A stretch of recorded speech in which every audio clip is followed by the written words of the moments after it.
Ito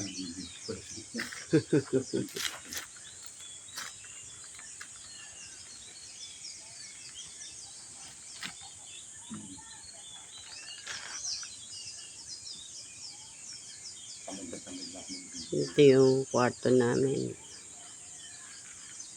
Ito sila Larry. Ay, nakaawang di yung pinto.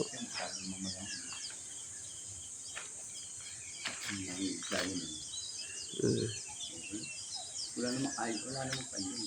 Oo nga, wala.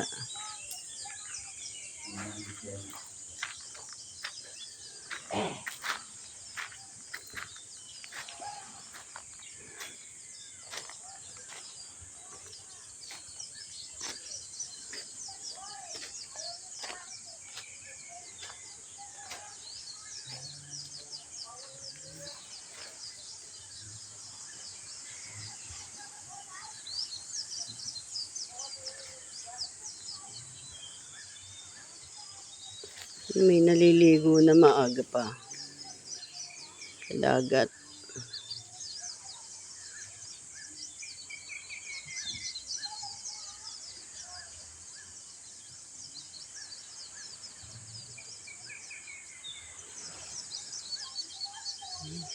Yung tunog ng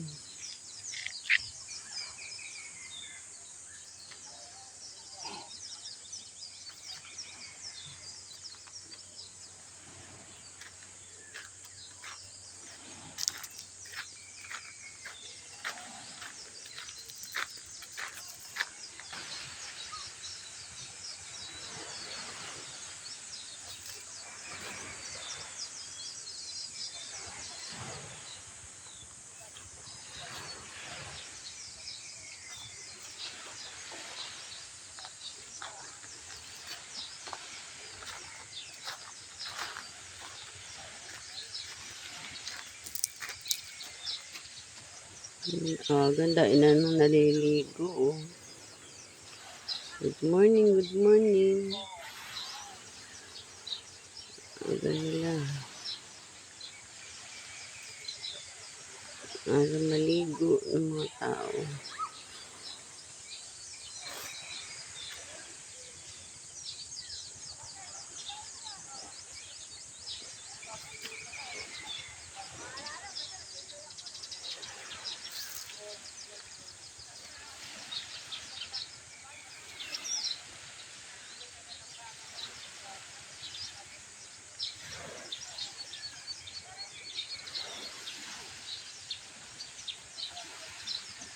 Ganda, dami naliligo. Oh.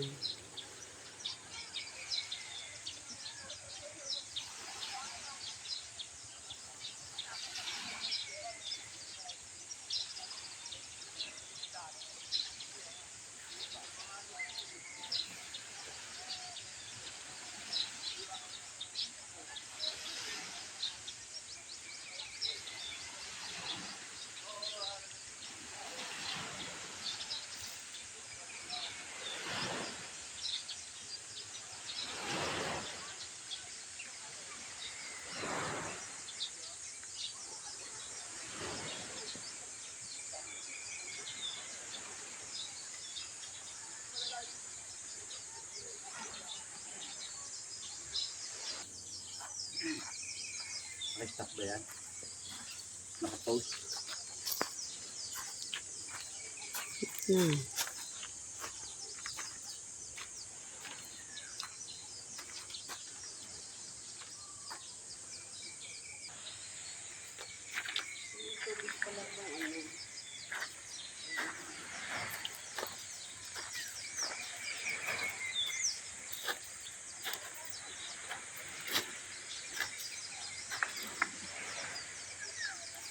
Tubig pa na ito. Ganda, naliligo. Saan? Biglang pinahito. Siyempre tinuro mo. Pagka tumuturo, siyempre susundan mo ng camera yun. Pagka tumuro ka. Ganoon yung ginagawa niyo. Kasi Japper, pagka sinabi ni, pag tumuro si Japper mo, ginaganon bigla ni ko. Oh, yun. Dami. Ayun, daming naliligo. Ayun, ayun. Oh, aga-aga pa, ayun, naliligo. Oh, di ba? Sama nung nalunod eh. Sama nung may nalunod nga pala rito. Pinataka sa puso. Kaya yung kwan eh, hindi na inabot sa kwan eh. Sa ospital. No, kasamaan nila yan, naliligo na yan. Yun, oh. Ayan, okay. Yun, oh. Ayun sila, yun, oh. Ayun, kasamaan. Dami. Silipin muna natin yung bandang ibaba ng dagat. Lalakarin ko yung baybayin dagat. Mula rito sa ating kabundukan na ang bandang itaas ay San Juan, Batangas. malabundok. Galing pa kami dyan sa bundok. Sa taas na yan, pababa rito. Para lang kami makarating dito sa kwan ito. Sa ating cottage. Mini cottage. Na nag-check-in kami rito. Nag-book dito sa San Juan, Batangas Beach Resort Project. Beach Resort Project ang pangalan ng kwan nito eh. Subukan natin bumaba. Nasaing yun. Sige, may tubig na ba? Tingnan mo kung may tubig na. Pang palabo ko. Bibigyan mo tayo dito sa baba. Tingnan kung maganda ang karagatan ng magandang karagatan.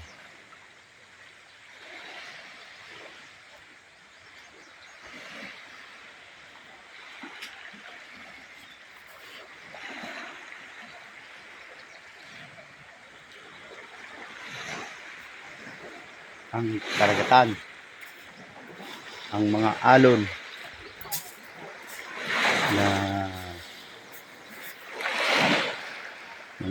na nagsusumikap umahon sa dalampasigan. Yan yung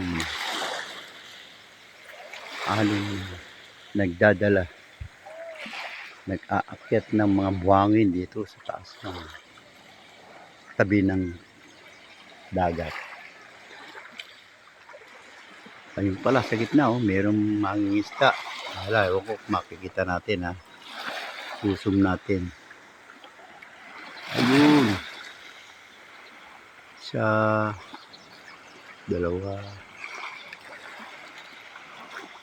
Tatlo sila, mangingisda. Kaya lang, ganyan lang ang sumpon. Hindi umabot. Malakas pa rin ang alon. Palmada. Malayo. Ito naman yung mga naliligo. Diyan, maagang naligo sila sa dagat. Ay sila maagang nagsipaligo. Yun. Iba nagbababa pa. Ito yung isa. Nandito na sa gitna na sila. Sa gitna na. Kung saan doon yung mga kasama nila yung isang kasama nila pinatake, nalunod. Hindi na sa ospital, hindi na umabot ng buhay. Hindi din arrival na siya. Kaya tayo pagka maliligo sa dagat, huwag tayong iinom. Para safe tayo, buhay ang nakataya sa atin pagka tayo nag-inom basta tayo sa dagat. Lalo na kung ikaw lalo kung ikaw may atrapisyon, heart attack. Sigurado ko madadali ka ng high blood. Pag doon ka sinumpong, naku, mahirapan ka. Pag sinumpong ka doon sa dagat, mahirapan ka na. Kahit na mayroong makakita sa'yo doon, bago ka maiakyat ko sa itaas ng bundok. Yun, nakikita nyo ba yung taas niya, no? Nandiyan pa, diyan ka pa aakyat para ka makarating dun sa sasakyan mo. Yan, gano'ng kataas yan. No? Alam mo lang, mababa yan. No? Pag akyat mo dyan, hingaling ka na. Hingaling na pag akyat mo. Yan, marami ko dito eh. Yan. Mga pwede nyong arkilahin. Pahan. Kaya lang, medyo may kamahalan ng mga cottage. Mahal ang cottage dito. Bakit? Dapat pala patagilid. Stop natin. Stop ko muna itong video na to. Kasi nakatayo eh. Hindi magandang 5 minutes na to. Okay, bye-bye muna. Bye-bye.